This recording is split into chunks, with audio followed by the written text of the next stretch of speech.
नमस्कार। Hornbill TV में आपका स्वागत है और मैं आपके साथ प्रिया बिस्ट। बुलेटिन की शुरुआत करते हैं। आंध्र प्रदेश दौरे पर पहुंचे सीएम धामी ने तिरुपति में आयोजित अटल मोदी सुशासन यात्रा में शिरकत की है। इस दौरान पार्टी कार्यकर्ताओं ने उनका भव्य तरीके से स्वागत किया, जिसके बाद सीएम धामी ने एक जनसभा को संबोधित भी किया, जहां उन्होंने जनता को बीजेपी सरकार की उपलब्धियां गिनवाई।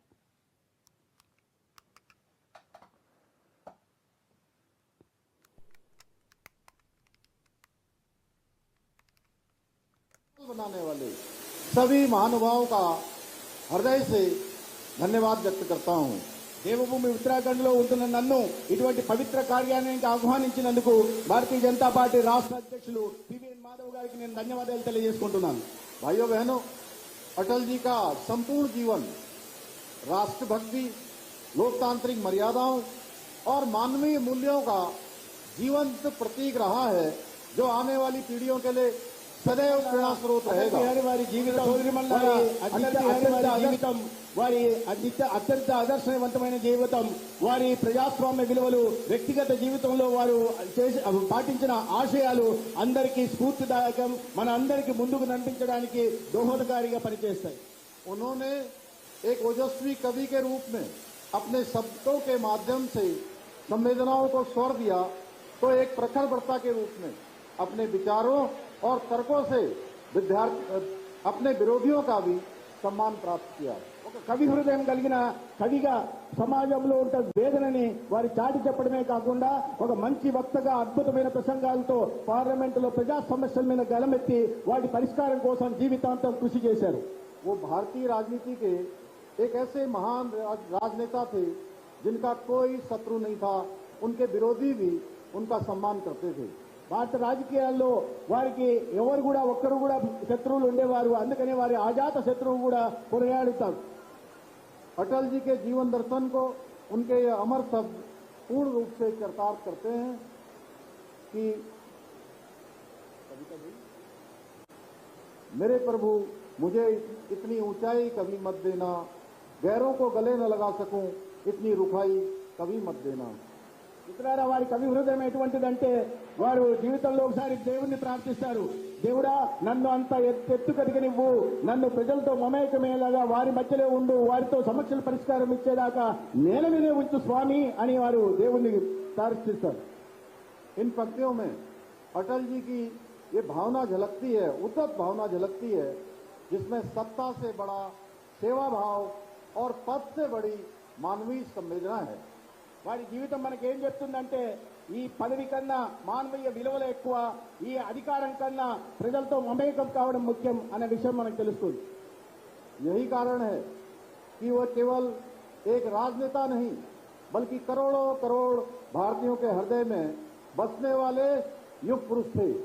ఆ వ్యవహార శైలి కారణంగా, విలువల కారణంగానే కేవలం వారు ఒక ఈ దేశానికి ప్రధానమంత్రిగా కాకుండా కోట్లాది మంది హృదయాల్లో నిలిచిపోయారు। ये मेरे लिए भी बहुत गर्व का विषय रहेगा कि मुझे अपने विद्यार्थी जीवन के दौरान अटल जी का आशीर्वाद एवं मार्गदर्शन प्राप्त करने का सौभाग्य प्राप्त हुआ। ఇది నా అదృష్టం, సౌభాగ్యం కూడా నేను భావిస్తున్నాను। విద్యార్థి దశ నుండి అటల్ బిహారీ వాజ్పేయి గారి మార్గదర్శనంలో పనిచేసే అవకాశం నాకు దక్కింది। मैं जब लखनऊ विश्वविद्यालय में अध्ययन करता था, तब वो लखनऊ से चुनाव लड़ा करते थे और विद्यार्थी परिषद के कार्यकर्ता के रूप में उन चुनाव में अटल जी को निकट से देखने का सौभाग्य प्राप्त हुआ। నేను మద్రా విశ్వవిద్యాలయంలో విద్యార్థిగా విద్యను అభ్యసిస్తున్నప్పుడు అటల్ బిహారీ వాజ్పేయి గారు లక్నో పార్లమెంటు నియోజకవర్గం నుంచి పోటీ చేసేవారు। ఆ సందర్భంగా ఒక విద్యార్థి నాయకుడిగా నేను వారి ఎన్నికల్లో పనిచేసే మహద్భాగ్యం నాకు ఆనాడు కలిగేది। वे उस सागर के समान थे जिनकी अनंत गहराई थी, साथ ही वे इस हिमालय के समान थे जिसकी असीम ऊंचाई थी। వారు ఎంత సముద్రం లాంటి వారు, అత్యంత లోతైన మనస్తత్వం కలిగిన వారు, అదేవిధంగా హిమాలయాల కన్నా ఎత్తైన వ్యక్తిత్వం కలిగిన వారు। भाइयों बहनों, देश के प्रधानमंत्री के रूप में श्रद्धेय अटल बिहारी वाजपेयी जी ने भारत को एक सशक्त, समृद्ध और आत्मनिर्भर राष्ट्र बनाने का मार्ग प्रशस्त किया। వారు దేశ ప్రధానమంత్రిగా భారతదేశాన్ని ఒక స్వయం సమృద్ధ, ఆత్మ నిర్భర లేదా శక్తిశాలి దేశంగా మలిచే ప్రయత్నం వారు చేశారు। पोखरण के परमाणु परीक्षण से लेकर चतुर्भुज स्वर्णिम चतुर्भुज परियोजना, ग्राम सड़क योजना से लेकर दूर संचार क्रांति तक उनके प्रत्येक निर्णय ने भारत को एक नई दिशा देने का काम किया। పోఖ్రాన్లో అణుశక్తి పరీక్షల దగ్గర నుంచి ప్రతి గ్రామానికి రహదారులు నిర్మించడానికి ప్రధానమంత్రి గ్రామ సడక్ యోజన నుంచి స్వర్ణ చతుర్భుజ పేరుతో దేశమంతా హైవేల నిర్మాణం నుంచి అదేవిధంగా టెలికాం విప్లవాన్ని కూడా తీసుకొచ్చి వారు ప్రధానమంత్రిగా ఉన్నప్పుడు వారు తీసుకొచ్చారు। उन्होंने देश में सर्वप्रथम एक गठबंधन वाली सरकार का पूरा कार्यकाल सफलतापूर्वक पूरा करके सिद्ध कर दिया कि जब उद्देश्य राष्ट्र की प्रगति और उत्थान हो तो बहुत सारे दल मिलकर एकजुट होकर सरकार को सफलतापूर्वक चला सकते हैं। వారు ఈ దేశానికి మొట్టమొదటి సంకీర్ణ ప్రభుత్వాన్ని పూర్తి కాలం సమయం పూర్తి చేసుకున్న మొట్టమొదటి ప్రధాని అనేక రకాల పార్టీలను అనేక భావజాలాలకు సంబంధించిన పార్టీలను ఏకం చేసి ఈ అన్నిటికన్నా దేశం ముఖ్య అనే భావనతో ఒక అద్భుతమైన ప్రజారంజకమైన పారదర్శకమైన పాలనని వారి ప్రధానమంత్రిగా అందించారు। अटल जी ने देश में सेवा सुशासन और गरीब कल्याण के आधार पर एक नई क्रांति का सूत्रपात किया, जिससे समाज के अंतिम छोर में खड़े हुए व्यक्ति को भी मुख्य धारा से जोड़ने में महत्वपूर्ण भूमिका निभाई। వారు సేవ అభివృద్ధి సుపరిపాలన ఒక ప్రాతిపదికగా ఒక అద్భుతమైన పాలన అందించారు। దాని కారణంగా సమాజంలో అట్టడుగులో ఉంటున్న వారి జీవితాల్లో వెలుగులు నింపే కార్యక్రమాన్ని జీవన ప్రమాణాలను పెంచే ప్రయత్నాన్ని చేశారు।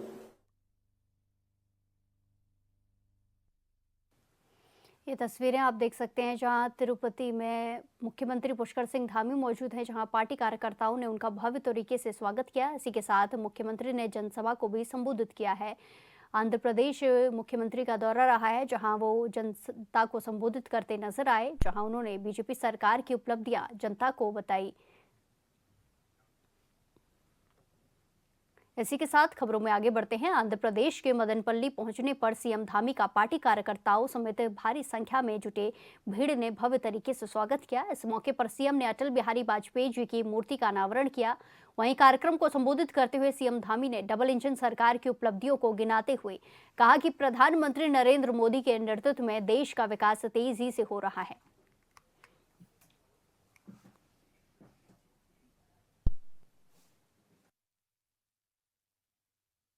आप सबके बीच में आकर मुझे भी बहुत गौरव की अनुभूति हो रही है। मुझे ये जानकर भी अत्यंत खुशी हो रही है कि आंध्र प्रदेश भारतीय जनता पार्टी द्वारा 11 दिसंबर से लेकर 25 दिसंबर तक श्रद्धेय अटल जी की जयंती तक इस सुशासन यात्रा का पूरे राज्य के अंदर प्रत्येक जिले में सुशासन, सेवा और विकास के संकल्प को जन जन तक पहुंचाने का महत्वपूर्ण कार्य किया जाएगा। साथ ही यह भी बहुत शानदार काम इस अवसर पर आंध्र प्रदेश भारतीय जनता पार्टी के द्वारा प्रत्येक जिले में अटल बिहारी वाजपेयी जी की प्रतिमाओं की स्थापना की जा रही है। ये मेरा भी सौभाग्य है कि आज मुझे भी अन्नामैया सर्किल में देश के महान राजनेता, कुशल वक्ता, कुशल प्रशासक, हमारे प्रेरणा स्रोत अटल बिहारी वाजपेयी जी की प्रतिमा के अनावरण का आज प्रदेश अध्यक्ष जी, हेल्थ मिनिस्टर और हमारे सभी नेताओं के साथ मुझे भी आज प्रतिमा के अनावरण का शुभ अवसर प्राप्त हुआ। इसके लिए मैं आंध्र प्रदेश भारतीय जनता पार्टी के प्रदेश के अध्यक्ष श्री PBN माधव जी, हमारे मिनिस्टर श्री सत्या जी, सभी हमारे विधायकगण, यात्रा के प्रभारी, प्रदेश महामंत्री और इस आयोजन को सफल बनाने वाले सभी कार्यकर्ताओं का मैं हृदय तल से आभार व्यक्त करता हूं। भाइयों बहनों, अटल जी का जीवन राष्ट्रभक्ति, लोकतांत्रिक मूल्यों, मर्यादाओं और मानवीय संवेदनाओं का जीवंत प्रतीक रहा है, जो आने वाली पीढ़ियों के लिए हमेशा प्रेरणा स्रोत रहेगा।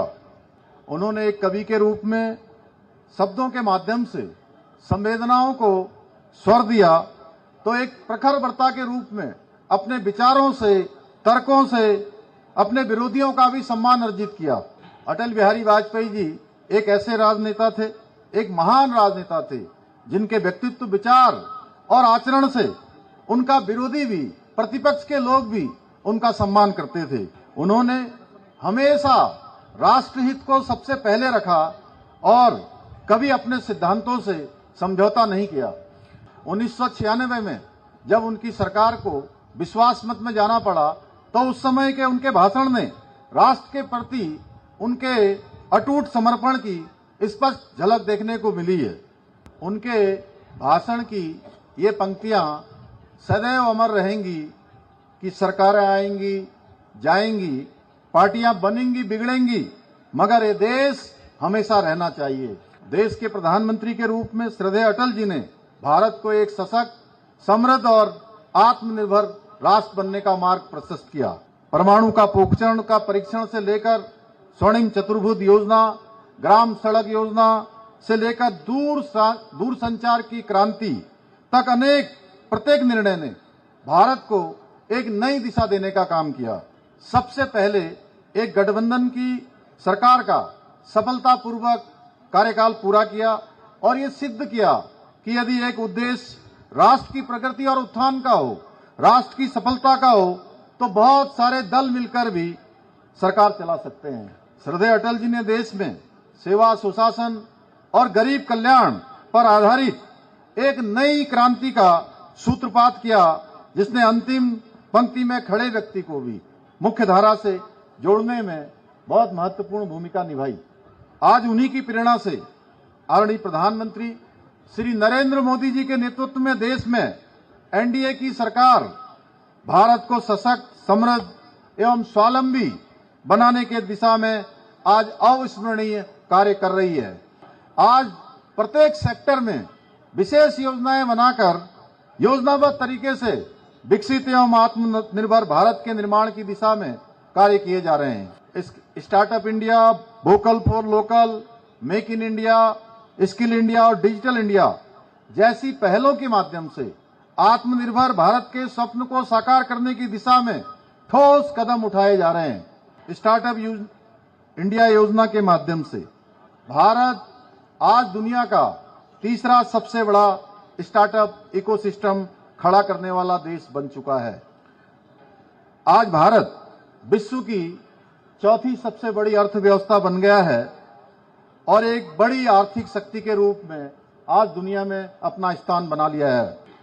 साथ ही भारत विश्व का सबसे मनपसंद मैन्युफैक्चरिंग हब बनने की ओर भी आगे बढ़ रहा है। एप्पल, अमेजन, माइक्रोसॉफ्ट जैसी बड़ी एमएनसी कंपनियां भारत में अपनी यूनिट्स खोल रही हैं।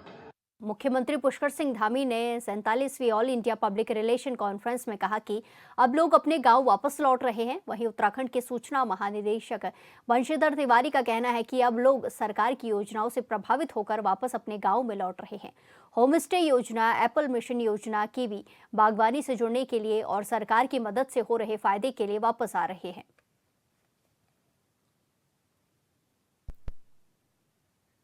जैसा कि माननीय मुख्यमंत्री जी ने उद्बोधन में भी कहा कि 30 से ज़्यादा नीतियां बनाई गई जो कहीं न कहीं रोजगार परक या रिवर्स पलायन को कराने के उद्देश्य हैं, ताकि लोग आएँ अपने घर पर, चाहे एप्पल मिशन हो या कीवी मिशन है, या भी आपने पिछली कैबिनेट में देखा कुक्कुट पालन को लेकर भी काफ़ी सब्सिडी की गई। पाली हाउस में जो है लगाने वालों को 80% से ज़्यादा सब्सिडी दे रही है। जो सोलर फार्मिंग की बात की मुख्यमंत्री सौर योजना, वो काफ़ी लोकप्रिय है और उस पर युवा सौर उत्पादन के माध्यम से अपनी आय को बढ़ा रहे हैं।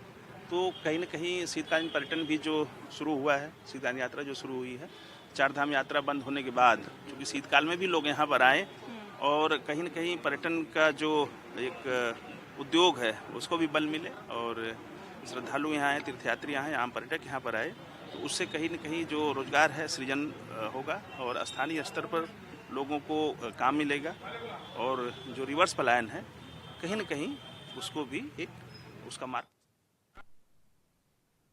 इसी के साथ खबरों में आगे बढ़ते हैं। पूर्व मुख्यमंत्री हरीश रावत ने बनभूलपुरा मामले पर सरकार की कार्रवाई पर सवाल उठाए हैं। उन्होंने कहा कि पूरे क्षेत्र में लोगों के मन में ये डर बैठ गया है कि उन्हें हटाया जाएगा, जबकि उनके पुनर्वास को लेकर सरकार की ओर से कोई भी स्पष्ट योजना सामने नहीं आई है। उन्होंने कहा कि बनभूलपुरा में रहने वाले लोग हमारे ही राज्य के नागरिक हैं। इस क्षेत्र में उनका रिश्ता राज्य बनने से भी पहले इसका है। हरीश रावत ने स्पष्ट किया है कि अगर राज्य गठन के बाद किसी ने नया अतिक्रमण किया है तो उस पर कार्रवाई होनी चाहिए।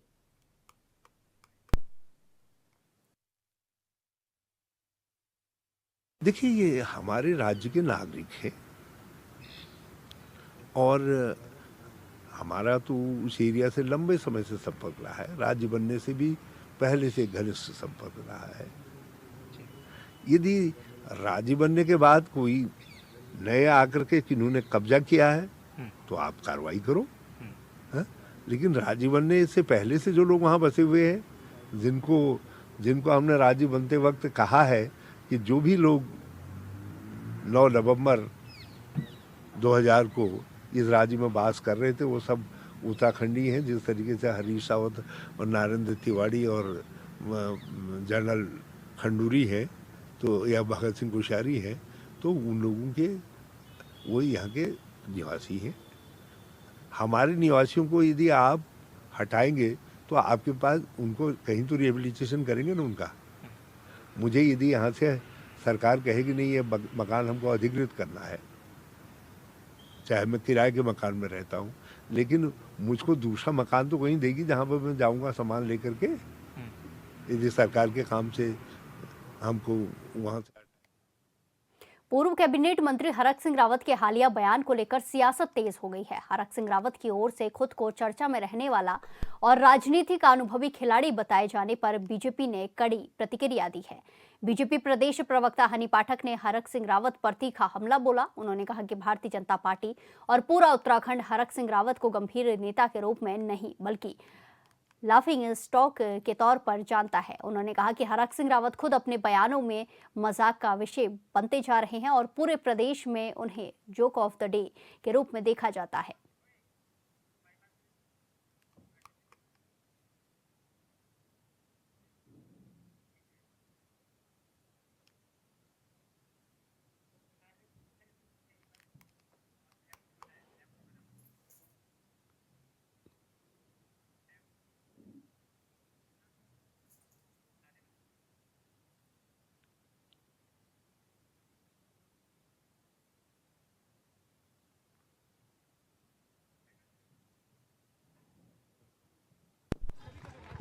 अभी पर्चा भी नहीं किया और आप लोग चर्चाओं में ला रहे हो, मतलब आप लोगों की कृपा है। मैं तो आप लोगों को बहुत धन्यवाद दे रहा हूँ। और मैं महेंद्र भाई का, भाजपा के सारे लोगों का, जितना वो मुझे गिराएंगे, कुछ लोग मेरे खिलाफ मैं देखता रहता हूँ, खिलाफ भी लिखते हैं लेकिन लोग पक्ष में भी लिखते हैं।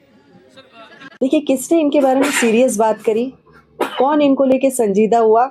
भारतीय जनता पार्टी और समस्त पूरा समूचा उत्तराखंड इनको एक लॉफिंग स्टॉक के रूप में जानता है।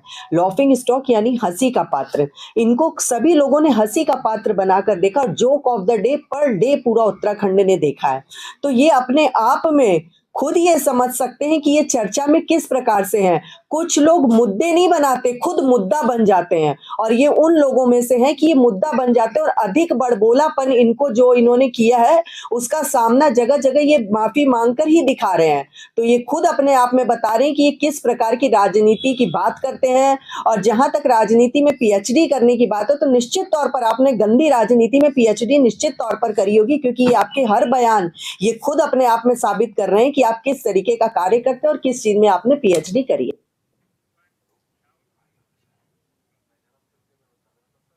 धामी कैबिनेट के बिना भू उपयोग परिवर्तन के कृषि भूमि पर रिजॉर्ट निर्माण के फैसले को लेकर सियासत गर्मा गई है। कांग्रेस ने इस निर्णय को प्रदेश के भू कानून और जमीन की सुरक्षा के खिलाफ बताते हुए सरकार पर सीधा हमला बोला है। कांग्रेस के प्रदेश प्रवक्ता प्रतिमा सिंह का कहना है कि बीजेपी सरकार एक ही राज्य में 2 अलग-अलग भू कानून चला रही है। उनका आरोप है कि पहले जिन जमीनों को लैंड यूज चेंज किए बिना कमर्शियल उपयोग में नहीं लाया जा सकता था, अब उन्हें सीधे रिजॉर्ट निर्माण के लिए खोल दिया गया है। वहीं बीजेपी ने कांग्रेस के आरोपों को खारिज कर दिया है।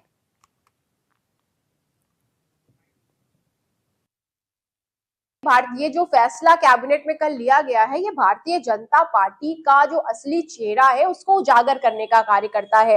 पहले लोग डरते थे कि जबरन किसी से हम जमीन अगर ले लेंगे, कृषि जमीन, क्योंकि उसका जो नेचर था वो चेंज कराना पड़ता था तहसील से, आपको कमर्शियल यूज में उसको जो है 142 के तहत लेके आना पड़ता था। लेकिन आज स्थिति ये है कि आप फरमान जारी कर रहे हैं कि आइए भूमाफियाओं, आइए और जो है जबरन जमीन लीजिए, कौड़ी के भाव जमीन हमारे किसान भाइयों से ले लीजिए और उसको बिना जो है उसका चेंज किए हुए जो कार्य होता है उसको आप वहां पे कमर्शियल यूज करिए, उसका आप रिजॉर्ट बनाइए। ये वही भारतीय जनता पार्टी है जो एक तरफ जो है सख्त भू कानून की बात करती थी और इस प्रदेश में 2 भू कानून लेके आई, और दूसरी तरफ आप अपने किसान भाइयों के साथ धोखा करने का कार्य कर रहे हैं। तो मैं ये कहना चाहती हूँ धामी जी, आप अपनी कुर्सी बचाने की जितनी भी कोशिश कर लीजिए, आपकी कुर्सी नहीं बचेगी, क्योंकि आपने इस प्रदेश को भू माफियाओं का प्रदेश बना दिया, आपने इस प्रदेश को जो है खनन माफियाओं का प्रदेश बना दिया। जनता त्रस्त है, लोग त्रस्त है, लेकिन सिर्फ और सिर्फ धामी जी अपने भू माफिया मित्रों के साथ,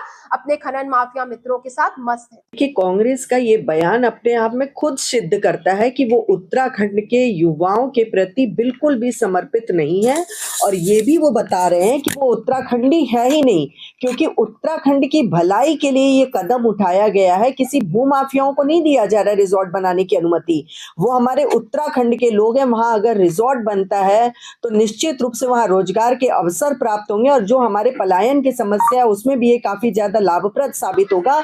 इससे पलायन में रुकाव आएगा। और दूसरी चीज ये है कि उत्तराखंड के भौगोलिक परिक्षेत्र के अनुसार यहाँ पर रोजगार के साधन को डेवलप करने के लिए जिस प्रकार हमारी धामी सरकार कार्य कर रही है, उसमें ये एक बहुत ही महत्वपूर्ण निर्णय लिया गया है, और ये निश्चित तौर पर जनता की भलाई के और हित को देखते हुए ये डिसीजन लिया गया है। इस पे कांग्रेस को निश्चित तौर पे खुश होना चाहिए। लेकिन एक बात है और एक कहावत है कि हर चीज में कमी निकालने के लिए जिंदा है हम, उस प्रथा पे लगातार कांग्रेस पार्टी चल रही है, जिसको एकदम बुरी तरीके से इनको खत्म करना चाहिए। क्यों? क्योंकि उत्तराखंड की भलाई के लिए अगर कोई कदम उठाया जा रहा तो उसमें साथ और समर्थन देना चाहिए, न कि इस तरह की टीका टिप्पणी को हथियार बना के उपयोग में लाना चाहिए।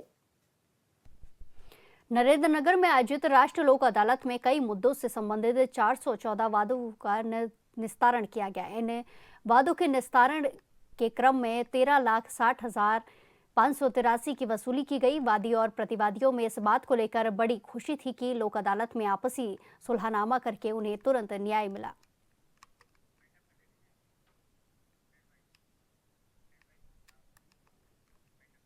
इस बुलेटिन में फिलहाल के लिए इतना ही। बाकी तमाम खबरों के लिए देखते रहिए हॉर्नबिल टीवी। नमस्कार।